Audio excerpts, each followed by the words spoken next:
Un invité dans ce journal, le directeur national adjoint de la santé, suite à la déclaration d'une épidémie de fièvre hémorragique ou Ebola dans la région forestière de la République de Guinée. Le gouvernement informe des dispositions pratiques pour éviter l'introduction de la propagation et la propagation de la maladie dans notre pays. Nous sommes lundi 24 mars.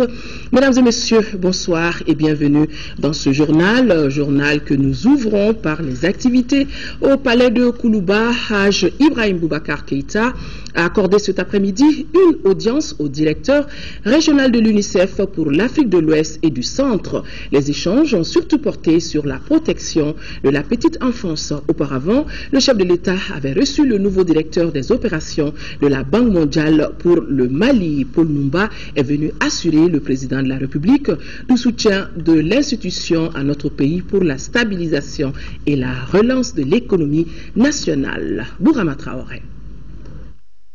L'entretien entre le président de la République et le nouveau directeur des opérations de la Banque mondiale pour le Mali a porté sur le renforcement de la coopération bilatérale.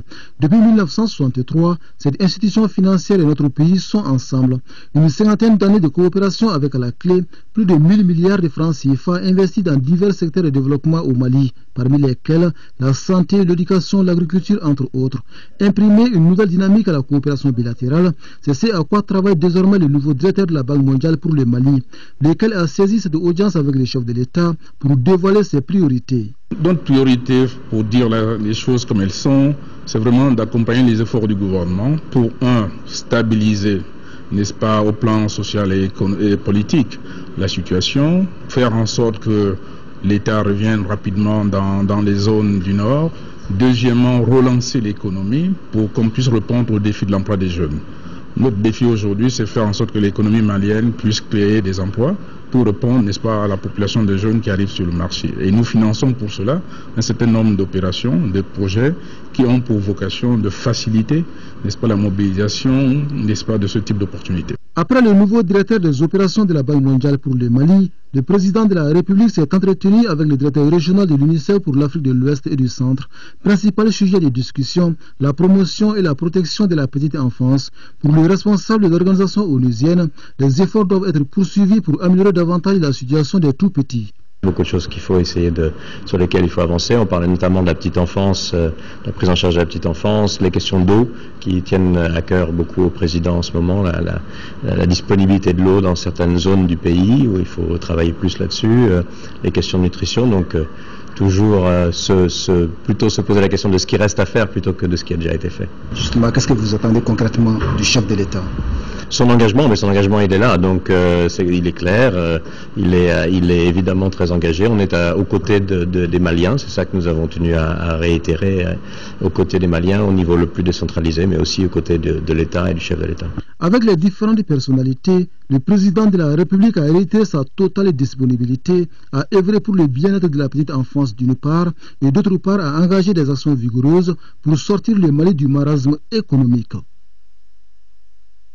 De Koulouba, le directeur régional de l'UNICEF s'est rendu à la primature où il a été reçu par le chef du gouvernement, Oumar Tatamli. Les entretiens entre les deux personnalités ont porté bien évidemment sur la coopération entre le Mali et le Fonds des Nations Unies pour l'enfance UNICEF. Monsieur Fontaine, à sa sortie d'audience cette fois-ci, il est au micro de Nando Dambélé.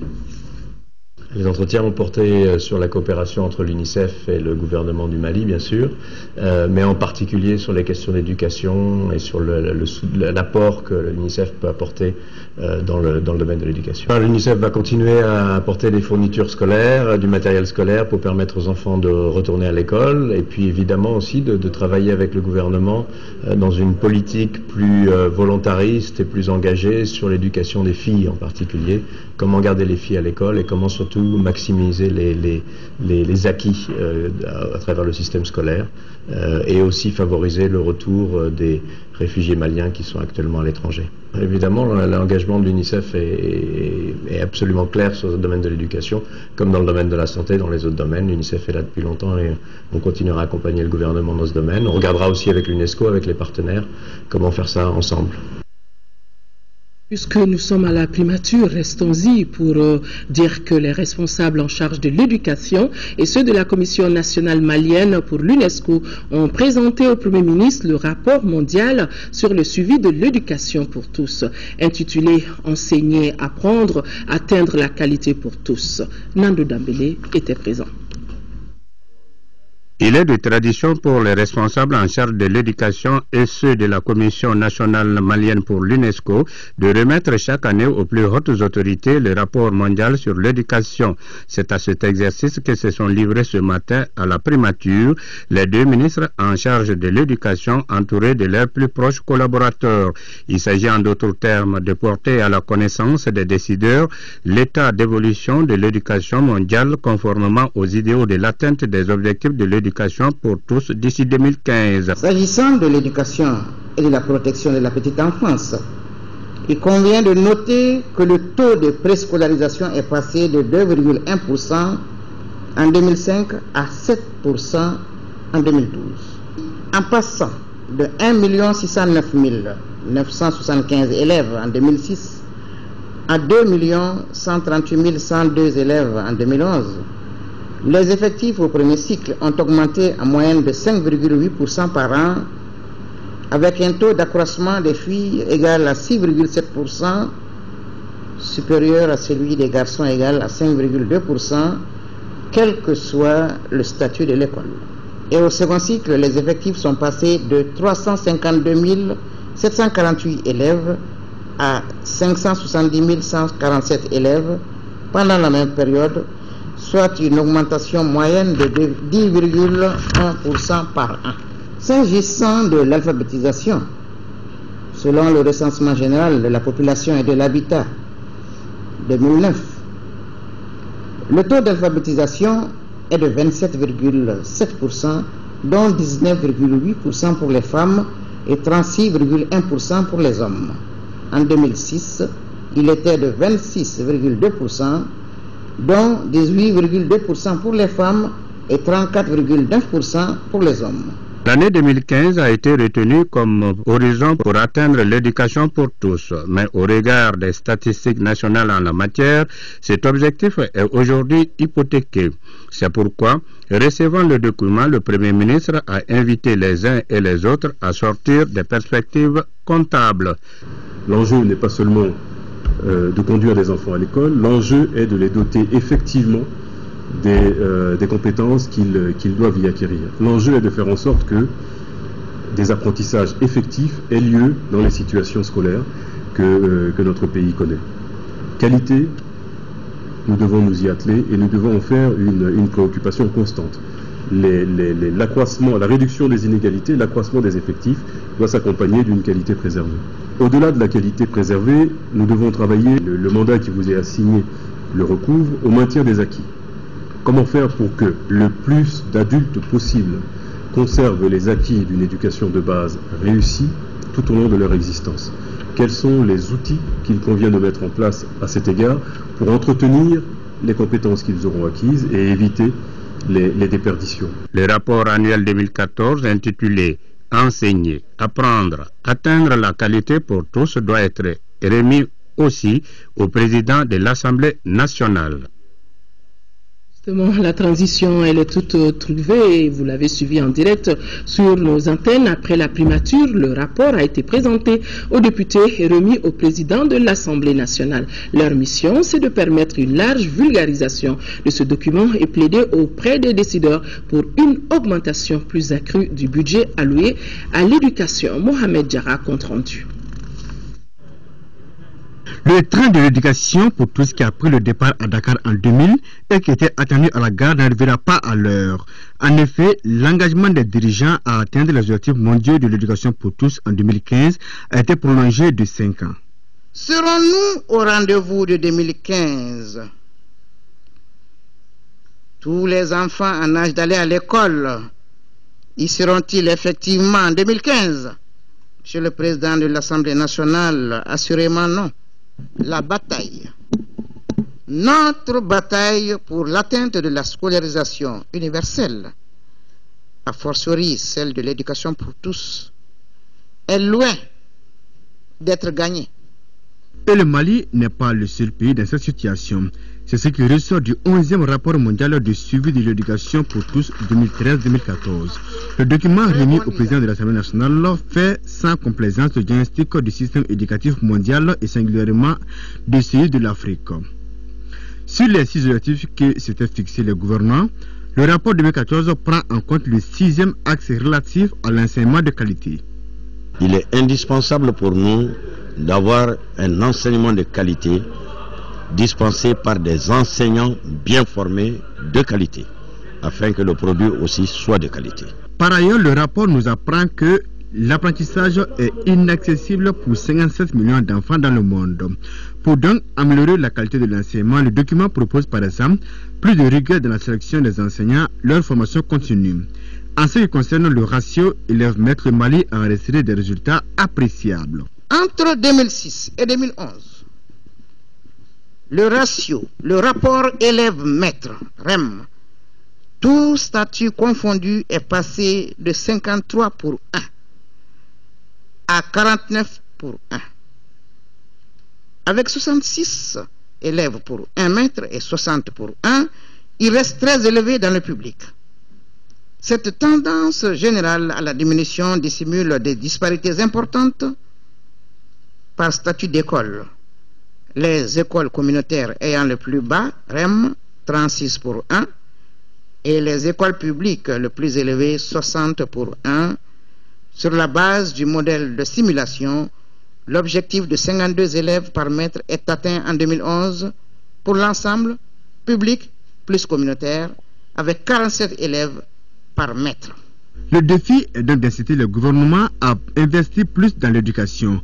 Et pour ce faire, le soutien des députés est plus que jamais nécessaire. Nous savons que les maîtres sont insuffisants au niveau du système et que certains d'entre eux sont mal formés.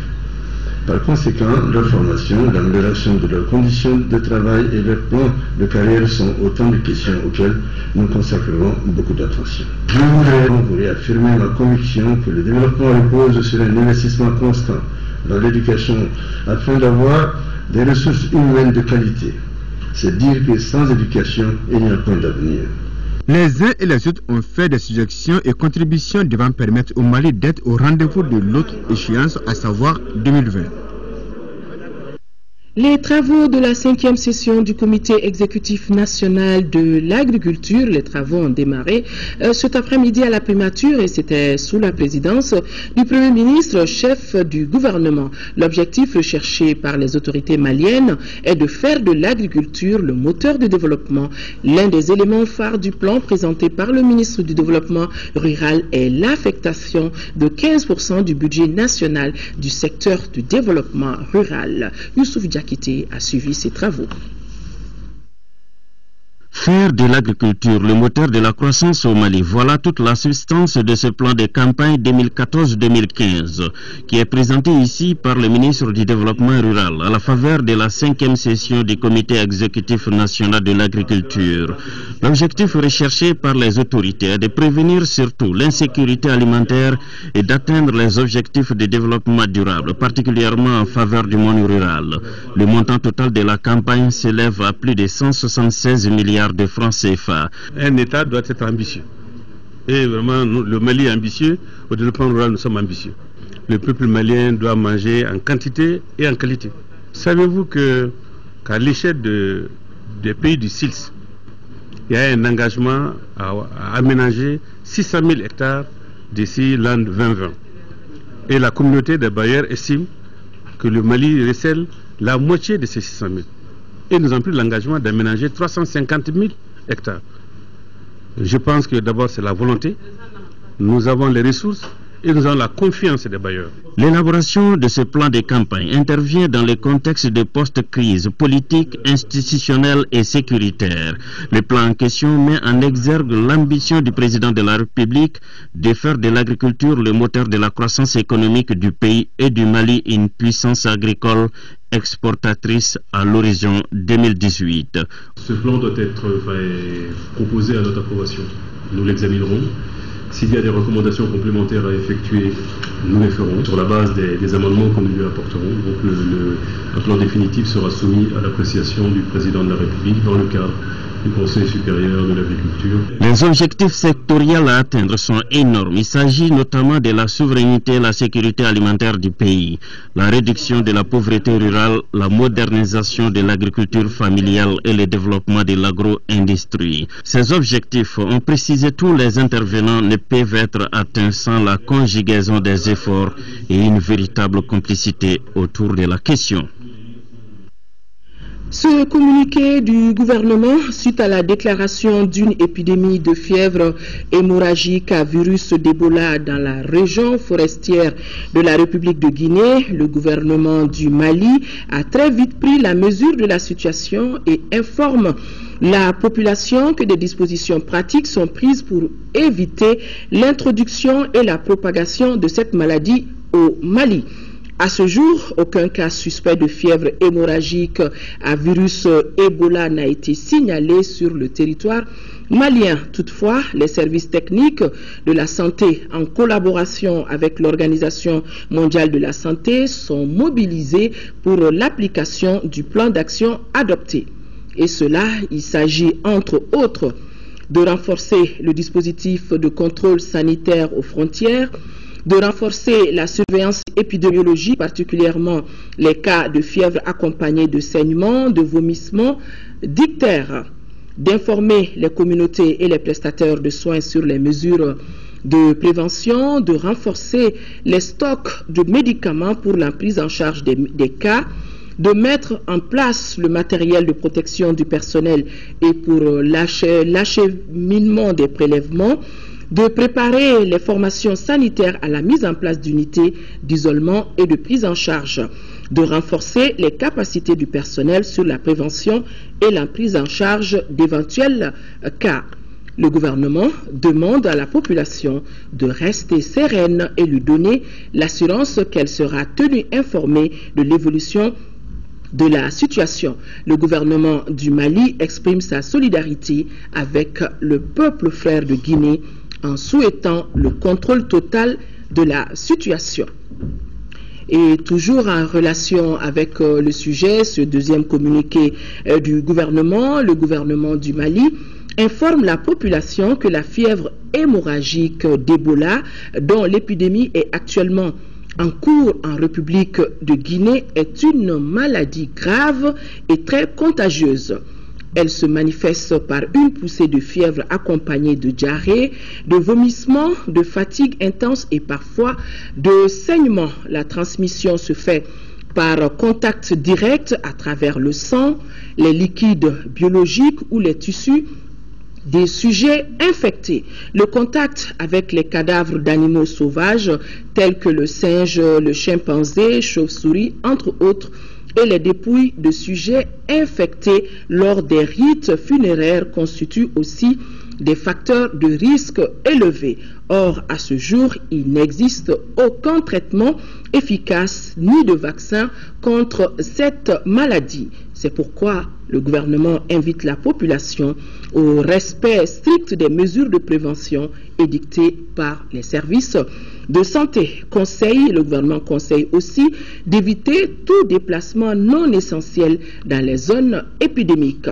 Il lance un appel également au personnel de santé pour respecter et faire respecter scrupuleusement les mesures de protection individuelles indispensables à la prévention de la maladie. Voilà, la transition est tout trouvée pour ouvrir le débat avec notre invité qui est docteur Lamine Diarra. Bonsoir, docteur Diarra. Bonsoir. Voilà, merci d'avoir accepté d'être sur ce plateau, justement suite à la déclaration d'une épidémie de fièvre hémorragique ou Ebola en République de Guinée. Le gouvernement vient d'édicter un certain nombre de mesures, puisque vous êtes conseiller technique et de par votre background, vous êtes épidémiologiste, vous savez de quoi vous allez parler. Est-ce qu'il y a vraiment lieu aujourd'hui pour les Maliens de laisser prendre par la panique? Ok, merci beaucoup. Il n'y a pas lieu de paniquer. C'est vrai, la fièvre hémorragique à virus Ebola est une maladie grave, surtout très contagieuse. Mais tout le dispositif est en train d'être mis en place pour éviter l'introduction de la maladie au Mali et dans le cas contraire pour contrôler la maladie pour qu'elle ne s'étende pas sur l'ensemble du territoire. Nous sommes en train de mettre tout le dispositif au niveau des frontières. Le communiqué est clair. Il y a des médicaments qui sont en train d'être acheminés vers ces zones pour prendre en charge tous les éventuels cas, isoler les malades. Mais ce que nous allons dire pour éviter la panique de la population, il faut que les populations collaborent. Les services de santé sont en train de mettre en place tous les dispositifs, mais les populations doivent collaborer. Collaborer, c'est d'abord là où il y a le problème, il faut éviter d'aller vers le problème. Lorsque vous constatez des cas de fièvre avec hémorragie, avec des saignements, ou bien des décès inexpliqués dans l'environnement, vous devrez informer le plus rapidement possible les services de santé qui sont en mesure de prendre en charge et d'éviter des décès. Oui, docteur Diarra, on se rappelle de cette maladie qui a fait vraiment des ravages, on se rappelle en République démocratique du Congo, pour ne pas citer le pays. Et voilà que le même phénomène se répète dans un pays voisin. Comment vous voyez vraiment cette situation? C'est juste, d'ailleurs le virus a été découvert en RDC. Le terme Ebola revient à un village, là où le virus a fait beaucoup de carnage. Depuis 1976, il y a eu des cas dans beaucoup de pays, notamment même en Côte d'Ivoire. La Guinée, on a dit forestière. C'est la partie forestière, là où il y a éventuellement des singes, des chimpanzés, c'était clair dans le communiqué, qui peuvent faire la maladie et transmettre la maladie rapidement aux populations qui ont contact avec. Est-ce à dire c'est une maladie africaine? Elle a été découverte en RDC. On ne la connaît pas ailleurs. Donc c'est une maladie, on ne peut pas dire une maladie africaine, mais une maladie qui tourne en zone forestière. Mais parce que jusqu'à présent, on n'a pas pu trouver de vaccin contre cette maladie. Il n'y a pas. Les scientifiques sont à pied d'œuvre pour trouver des moyens efficaces pour ou bien traiter ou bien des vaccins. Mais pour le moment, on n'a ni un vaccin efficace, on n'a pas de traitement efficace. Les traitements sont asymptomatiques. On traite les symptômes. Il y a beaucoup de diarrhée. On fait beaucoup de réhydratation. On isole les malades parce que la maladie est très contagieuse. Le simple contact avec les muqueuses, le sang, la salive peut contaminer les patients. Donc on évite énormément le contact. Vous parlez des funérailles. Effectivement, dans certaines localités, il y a des rites. Ces rites doivent être complètement abandonnés. Ces rites doivent être complètement abandonnés. Et donc, au-delà des deux communiqués du gouvernement, vous, en tant que spécialiste, puisque vous êtes épidémiologiste, je le rappelle, qu'est-ce que vous avez à appuyer par rapport à ces deux communiqués du gouvernement? Le gouvernement, avec l'ensemble de ses partenaires, notamment l'Organisation mondiale de la santé, est en train de mettre en place tous les dispositifs. Nous avons besoin, par exemple, de matériel de protection. Les agents de santé qui doivent soigner, prendre en charge, doivent être protégés. Vous avez vu en RDC, il y avait des gants comme des cosmonautes. Les gens doivent être très protégés. Et votre question? Oui, je disais, en tant que spécialiste, qu'est-ce que vraiment vous avez à ajouter par rapport à ces deux communiqués du gouvernement? Le dispositif au niveau des frontières. Moi, j'y reviens parce qu'il faut prendre en charge au niveau des frontières tous les éventuels cas de fièvre avec des saignements, avec des hémorragies, avec ictères, avec des diarrhées sanguinolentes. Donc, au niveau des frontières, des points d'entrée surtout, nous allons prendre mettre en place tous les dispositifs. Et nous avons ce qu'on appelle un système de surveillance épidémiologique. C'est pas, le Mali a connu beaucoup d'épidémies. Nous avons pris en charge très efficacement ces épidémies pour éviter les morts inutiles. Et ce même dispositif va être renforcé. Les agents de santé vont comprendre ce que c'est que le virus Ebola. On va leur donner tous les dispositifs, les échantillons qui doivent être prélevés et envoyés à un laboratoire spécialisé en Europe pour poser les diagnostics. Tout le dispositif est en cours d'être mis en place. Donc, ça veut dire que le Mali est en état de veille. On ne peut pas parler d'alerte, mais seulement en état de veille. La dernière question. Bon, nous sommes en état de veille. Nous sommes en alerte. Parce que lorsque, elle est verte alors en ce moment, l'alerte. Voilà, exactement. Lorsque dans un pays voisin, vous avez une épidémie de fièvre hémorragique, vous mettez en alerte. Vous vous préparez. Vous mettez les dispositifs. Chaque fois qu'il y a un cas suspect, pour le prendre en charge très rapidement et éviter les morts inutiles. Et surtout confiner l'épidémie si éventuellement elle pénètre sur notre territoire. La population n'a pas lieu de s'inquiéter. Le dispositif est mis en place et nous y veillons. Et le communiqué d'ailleurs dit, la population sera informée régulièrement de tout ce qui va se passer autour de ce problème qui concerne tout le monde. Voilà, merci Dr Lamine Diarra, merci d'être venu sur ce plateau pour nous parler de cette épidémie de fièvre Ebola qui sévit actuellement en République de Guinée-Conakry. Nous poursuivons le cours de ce journal avec la société Énergie de Manantali qui attendait le lancement des travaux de révision de ces groupes électrogènes. Conséquence, 4 de ces 5 groupes ont connu momentanément un temps d'arrêt suite au retard accusé dans la révision. Et le week-end dernier, le ministre de l'Énergie et de l'Hydraulique est allé suivre le lancement de remise de ces groupes. Lancement suivi par nos envoyés spéciaux Mamourou Sidibé et Seydou Sissoko.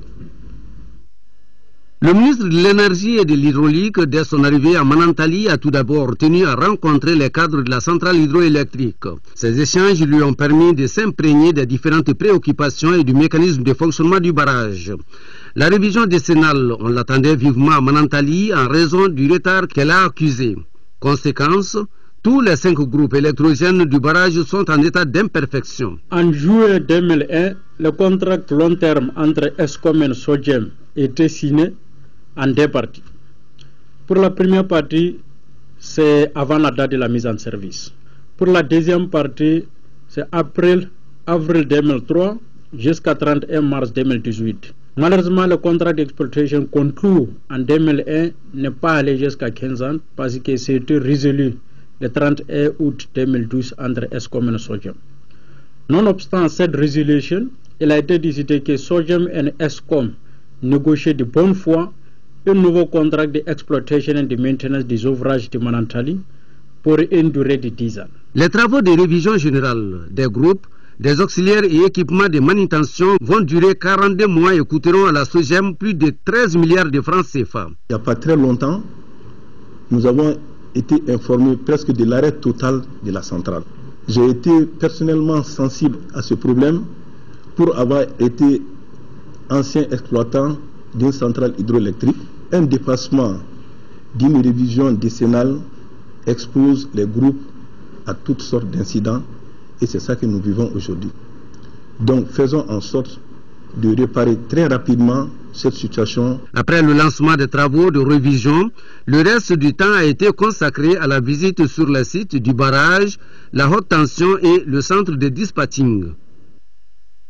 Une mission conjointe de la Banque mondiale et du programme de compétitivité et diversification agricole a séjourné en 4e région, conduite par le nouveau directeur des opérations de la Banque mondiale dans notre pays. La mission était allée s'enquérir de l'expérience et du parcours de certains projets privés dans l'agro-industrie et de l'état d'avancement des projets financés par l'institution de Washington. Nous retrouvons nos envoyés spéciaux Nando Dambélé et Djelimakan Djabati. Première étape de cette visite, le complexe agro-pastoral et industriel et les exploitations de Modibo Keita. Cet opérateur connu dans l'importation des céréales surprend plus d'un par ses performances en production agricole et en transformation agro-industrielle. On fait du blé, on transforme du blé, on a fait 4 tonnes à l'hectare. Ce qui concerne la pomme de terre, nous allons produire 40 000 tonnes de la pomme de terre, ce qui peut vraiment diminuer beaucoup le déficit alimentaire. Exploitant aujourd'hui plus de 3 000 hectares sur les 7 000 prévus, Modibo fait la fierté des responsables du PCDA et de l'Office du Niger. Nous intervenons sur certaines filières. Modibo intervient sur la pomme de terre, le PCDA intervient aussi là-dessus, et nous intervenons aussi sur l'échalote ensemble. Modibo Keïta, au niveau de l'Office du Niger, c'est un atout.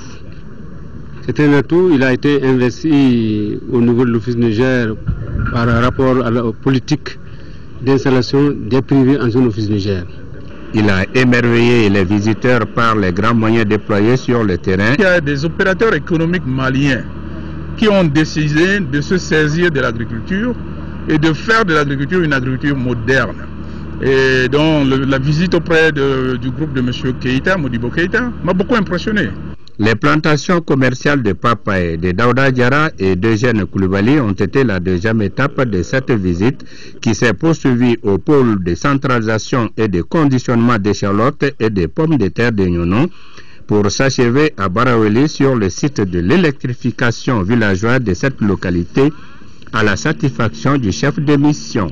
Globalement, je suis très satisfait de toutes les initiatives que prend le PCDA, notamment en développant des plateformes qui vont permettre aux opérateurs économiques de faire de manière plus compétitive leur travail. Rappelons que tous les projets réalisés par le PCDA à Ségou sont financés par la Banque mondiale.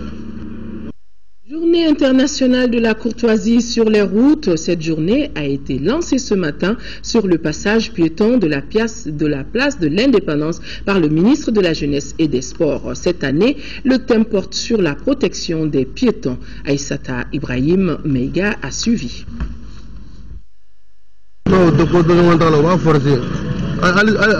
Il n'y a pas de courtoisie dans la circulation. Les gens foncent trop, il faut garder son sang-froid.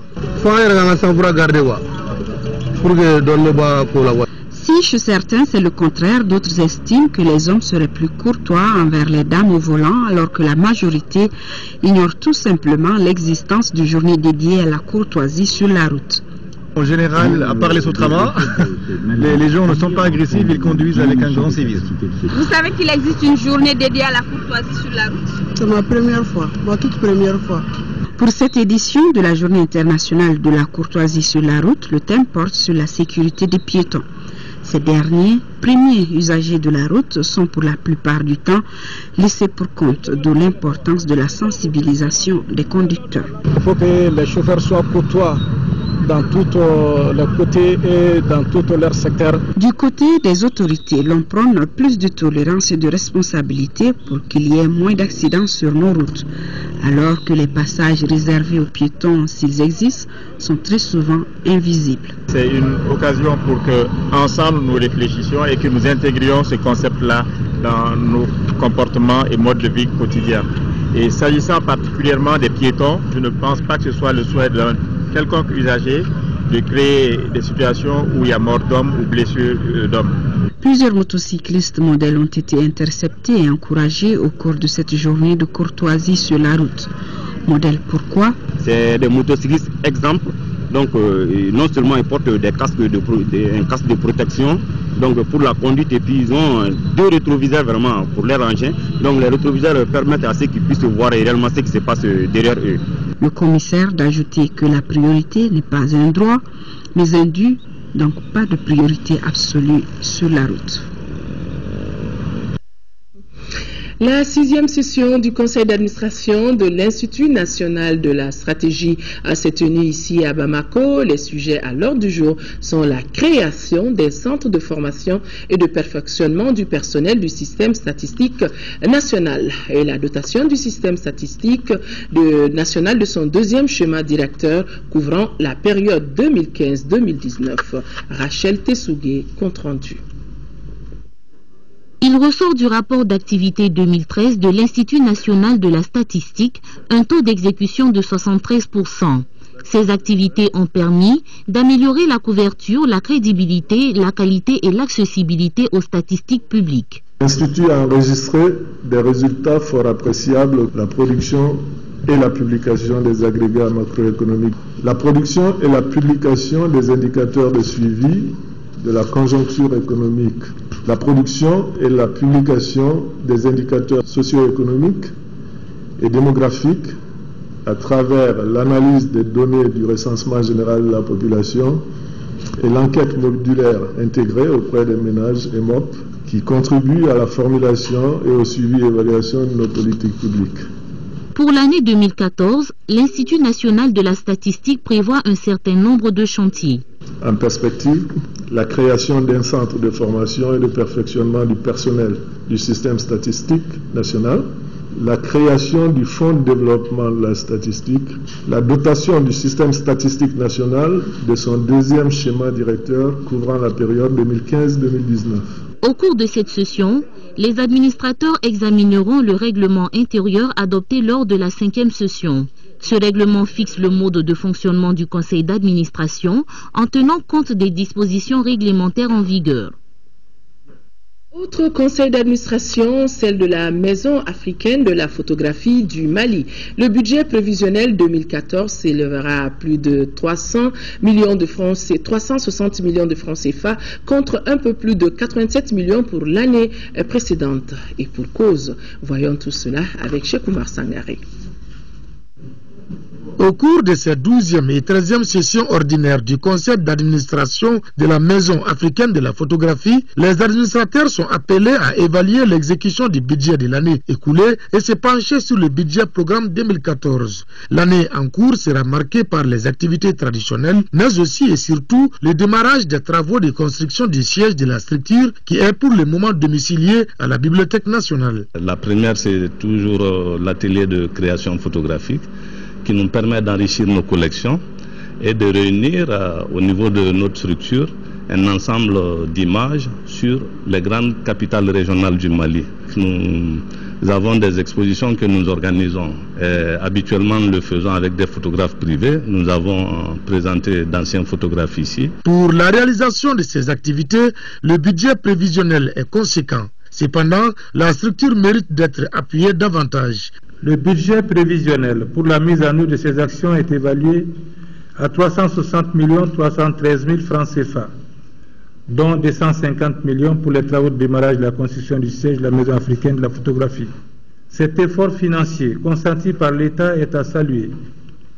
Cependant, les ressources allouées au fonctionnement et au financement des activités d'établissement restent à améliorer. La Maison africaine de la photographie a été créée en 2005 avec comme mission essentielle la professionnalisation du secteur de la photo. L'Ordre national des experts comptables et des comptables agréés du Mali ont reçu leurs collègues de l'UEMOA pour des journées techniques des experts comptables. Ces journées d'échange complètent la formation de stagiaires africains venus de l'espace UEMOA pour achever le cursus normal. Compte rendu signé Mariam Sagara. 3 sujets principaux marquent ces journées techniques des experts et futurs experts comptables de l'UEMOA. D'abord le mémoire, qui permet d'apprécier vos qualités d'analyse d'une problématique précise afin de contribuer au renforcement de la doctrine professionnelle. Ensuite, vous échangerez sur le redressement des entreprises en difficulté, qui est une question cruciale. Enfin, vous parlerez de la responsabilité du professionnel sur les plans disciplinaires, civils et surtout pénal. Cette première session prépare les stagiaires et futurs experts comptables au diplôme d'expertise comptable et financière d'ECOFI de l'année 2014. Le choix du Mali repose sur la confiance et la solidarité des membres de l'UEMOA malgré les crises que le pays a traversées. Ces journées constituent la 3e étape de la formation des experts comptables. À cette formation, le FAFPA joue un rôle capital dans le cadre du changement et de la création de l'emploi. Le président de la République a placé son mandat sous le signe du changement. Pour le secteur de la formation professionnelle, il s'agira de mener des actions pertinentes pour contribuer à la création de 200 000 emplois est de porter le taux de croissance à 2 chiffres à l'horizon 2018. Pour atteindre les objectifs prioritaires de la vision de changement du président de la République traduite dans le plan d'action du gouvernement 2014-2018, le secteur privé est un acteur incontournable. Cette formation de haut niveau, qui s'adresse aux professionnels comptables et étudiants titulaires d'un niveau de bac plus 4 ans ou reconnus comme équivalent, comprend 4 étapes. L'entrée à travers un examen préliminaire aux études comptables et financières approfondies, la formation théorique et technique approfondie, le stage professionnel et enfin l'examen final. L'Ordre des comptables et experts comptables agréés du Mali compte quelques centaines de diplômés, dont 45 diplômés experts comptables au Mali. La Commission nationale de lutte contre la prolifération des armes légères organise 2 ateliers de formation. La première porte sur la prolifération des armes légères et de petit calibre dans le Sahel. Le second est centré sur la gouvernance du secteur de la sécurité comme moyen de prévention des conflits. Agali Aguissa. Le Centre international de maintien de la paix Kofi Annan appuie les efforts des autorités maliennes dans la lutte contre la prolifération des armes légères et de petits calibres. C'est dans ce cadre que le centre a initié ces 2 ateliers pour renforcer les capacités des acteurs impliqués dans la lutte. Il s'agit de 2 formations sur la problématique des armes légères et une formation sur la gouvernance sécuritaire comme facteur de prévention des conflits. Cette initiative s'inscrit dans l'atteinte des objectifs de la Convention de la CEDEAO sur les armes légères. Le centre n'est pas à son premier atelier de formation des formateurs au Mali. Le représentant du centre, John Mark Poko, a déclaré que le Mali doit être un modèle dans la lutte contre la prolifération des armes dans le Sahel. Au terme de ces 2 ateliers qui durent 5 jours, les participants devront comprendre les enjeux de la lutte. La prolifération anarchique et la circulation illicite des armes légères favorisent considérablement l'explosion de la violence dans nos cités et campagnes, de même que la porosité des frontières et le contrôle insuffisant sur les armes facilitent toutes sortes de trafics. Le secrétaire général a également salué les appuis techniques et financiers du gouvernement fédéral allemand et du Bureau des Nations Unies à la Commission nationale de lutte contre la prolifération des armes légères. Grâce à ce soutien, la Commission a pu mener plusieurs activités dont l'élaboration et la validation de son plan d'action national 2014-2018.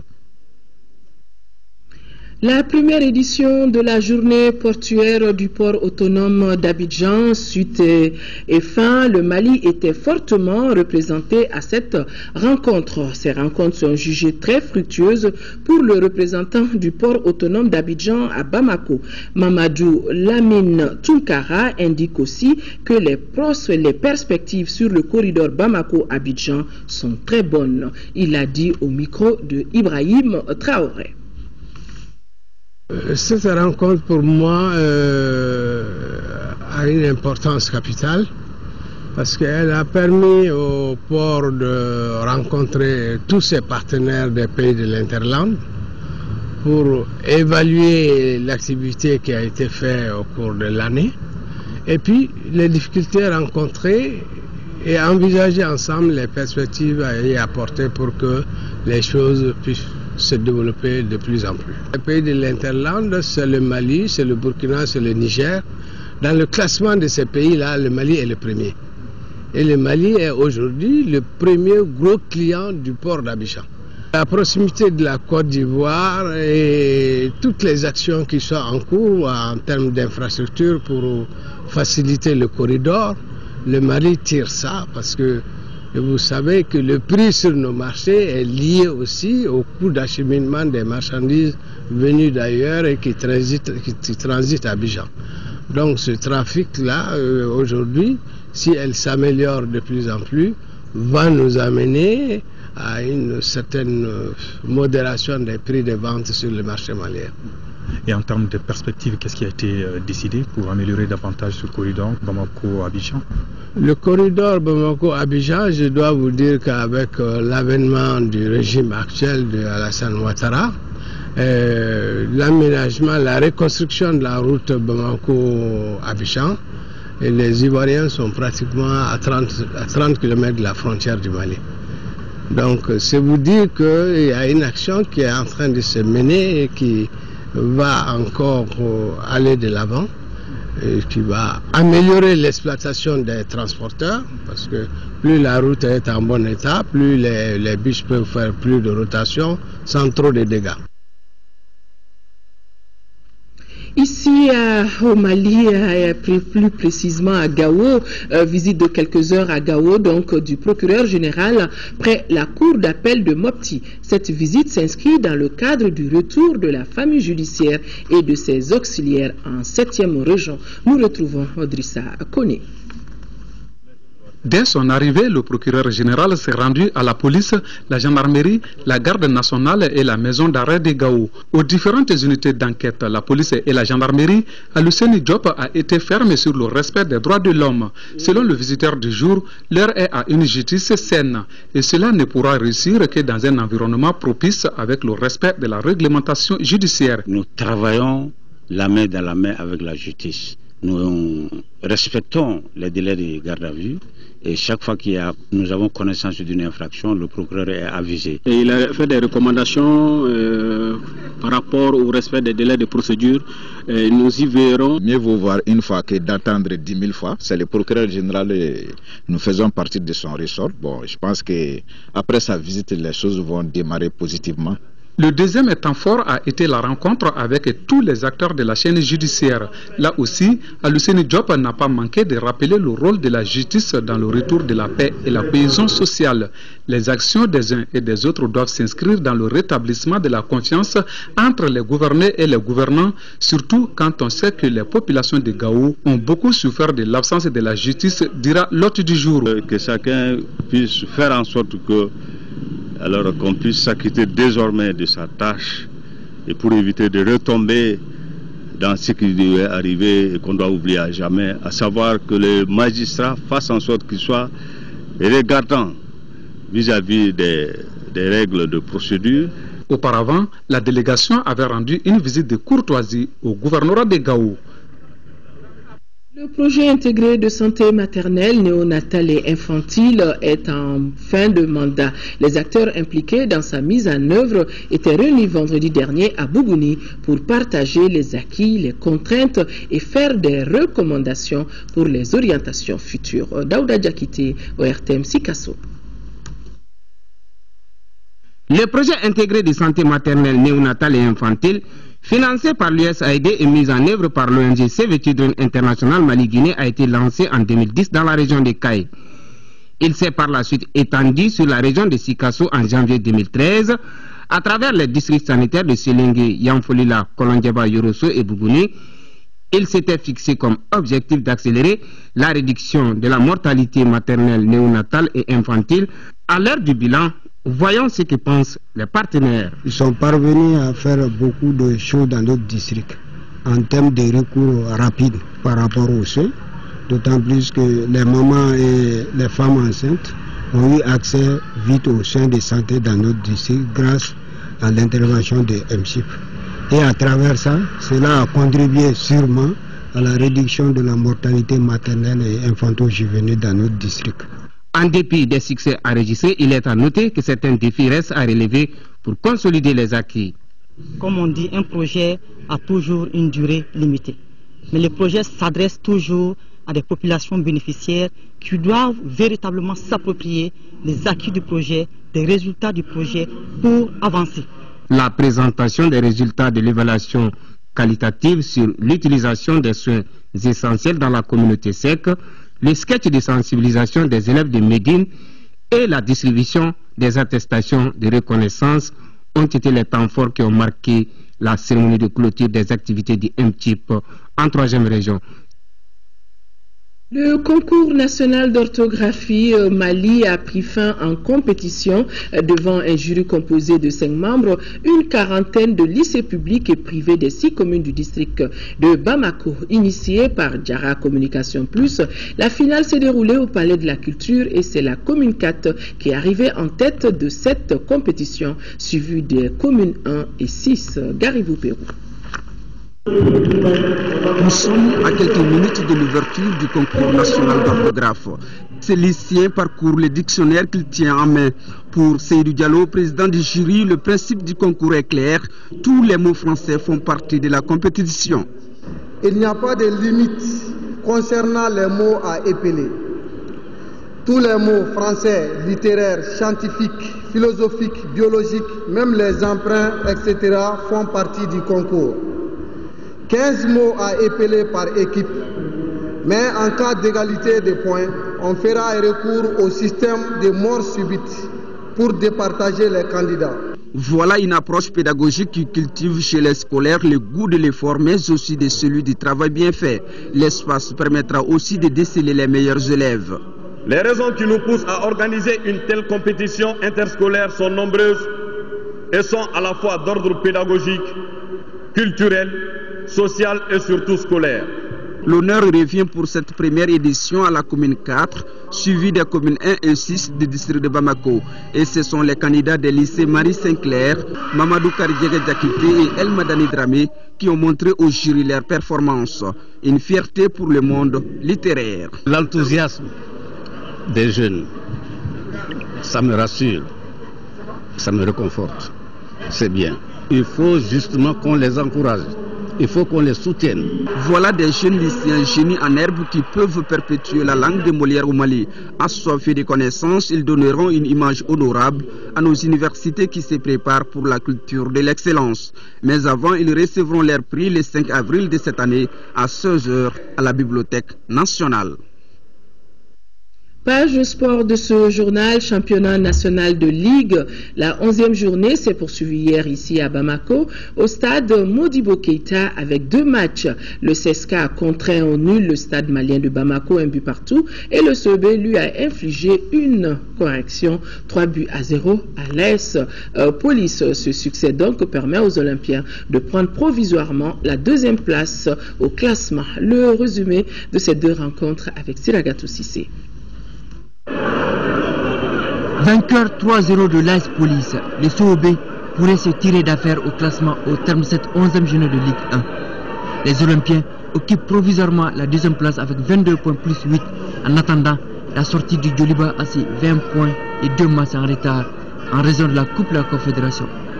D'entrée, le SOB dirige les débats, pose le jeu et cherche à désaxer la défense des policiers. 37e minute, Abdoulaye Diarra marque dans les buts vides. Le COB obtient un penalty à la 45e minute suite à une faute de main de Mamadou Nimaga. Sur l'action, il écope d'un carton rouge. Hamidou Traoré ne tremble pas devant Seydou Ndiaye pour le 2-0 à la mi-temps. Presque une soirée compliquée et agitée pour les policiers, ils encaissent un 3e but à la 56e minute par Idrissa Sangare. Le COB a ensuite maîtrisé le match jusqu'au bout. En dominant l'AS Police 3-0, le COB savoure non seulement la victoire, mais également le 2e rang au classement. Les cicatrices de l'élimination en Coupe de la Confédération commencent à être guéries. Enchaînons avec le match CSKA Stade Malien de Bamako. Les Blancs légèrement remaniés ont été tenus en échec partout par les boys du CSKA, souriant après avoir bénéficié de 2 points d'appui vert face au Démocratique lors de la 8e journée. Le Stade Malien de Bamako trouve tout de même la faille à la 33e minute par Francis Kabouri.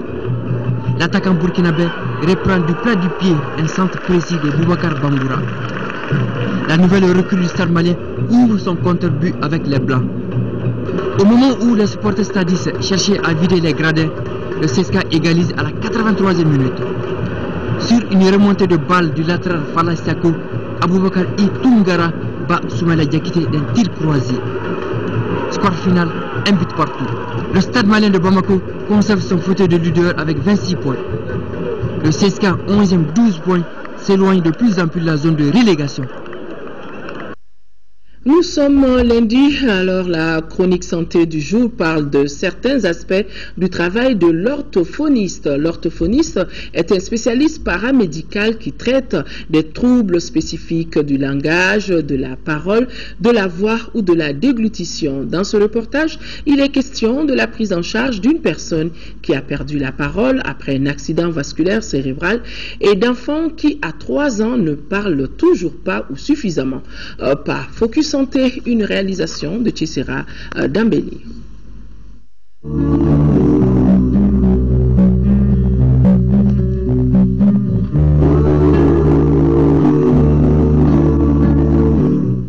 Ah, ça s'appelle le pigeon. Scène pathétique dans le bureau d'un orthophoniste, un haut cadre de banque en séance de rééducation et qui n'est pas capable de lire correctement le chiffre 14, de citer les 7 jours de la semaine ou les lettres de l'alphabet jusqu'à F. Il y a 1 an de cela, il a été victime d'un accident vasculaire cérébral ayant provoqué chez lui une aphasie. Quand vous voyez ce monsieur, il est tout à fait normal du point de vue physique quand vous le voyez. Ce monsieur, il a des difficultés par rapport à son stock lexical. Il n'arrive pas à accéder à ces mots. Il connaît les mots, mais il n'arrive pas à les prendre, il n'arrive pas à les puiser dans son stock lexical pour pouvoir dénommer un objet. Par exemple, on lui montre l'image du chien, c'est toute une peine pour pouvoir dénommer le mot chien. C'est vrai qu'une pareille perte de la parole peut être due aussi à une atteinte du cerveau liée à une tumeur ou à un accident de la voie publique. En plus du suivi régulier de sa tension artérielle, notre patient qui préfère garder l'anonymat réapprend à écrire, à lire et à compter chez un orthophoniste. On utilise le matériel orthophonique. C'est un matériel conçu uniquement pour ce genre de cas. Puisque c'est le cerveau, on travaille avec le cerveau, on joue avec le cerveau, on stimule le cerveau à travers ces activités-là. Nous avons les imagés par exemple, les imagés. Tout ça, ça permet à la personne de se souvenir de l'image de l'objet et de pouvoir dénommer cet objet-là ou cette image-là. En fonction des lésions et de la précocité de la prise en charge, certains patients arrivent à récupérer. L'orthophoniste prend également en charge le retard de parole et du langage qu'on rencontre chez les enfants. Vous allez voir chez ces enfants qu'ils sont incapables de dire Moussa. C'est certain. Au lieu de dire Moussa, ils disent Mouta. Au lieu de dire gâteau, il dit dato. Au lieu de dire crocodile, il dit totodile. Ça devrait s'améliorer. Les parents croient que ça va s'améliorer dans le temps.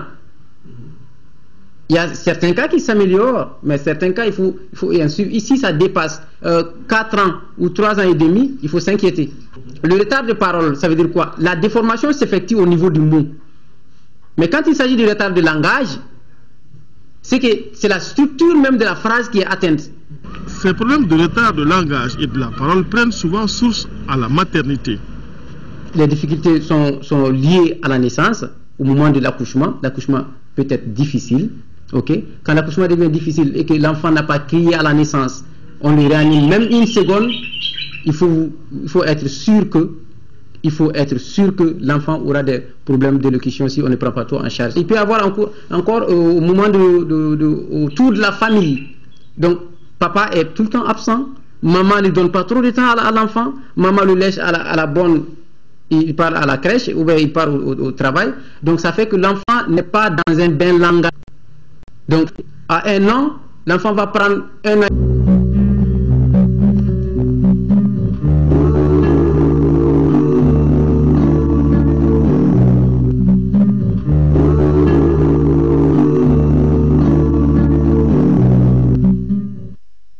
Voilà, avant de refermer ce journal, dans les kiosques, ce spécial 26 mars qui fait le point des événements du 26 mars 1991, 26 mars 2014, avec ce titre « Oui au pardon et donc le matériel est déjà en vente dans les kiosques.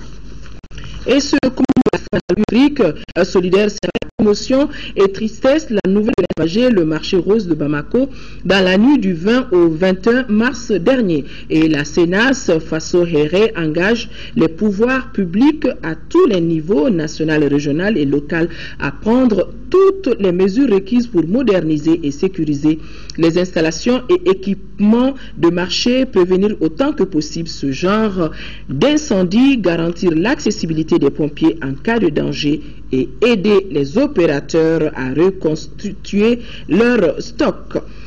Le gouverneur du district de Bamako porte à la connaissance des chauffeurs de camions Ben qu'à compter de ce jour, il leur est formellement interdit d'emprunter la route de Koulouba de jour comme de nuit. Tout contrevenant à cette mesure sera sévèrement sanctionné. Le gouverneur du district sait compter sur l'esprit civique et patriotique de tous les conducteurs de Ben. Voilà, mesdames et messieurs, c'est donc tout pour ce journal. Merci de l'avoir suivi. Demain,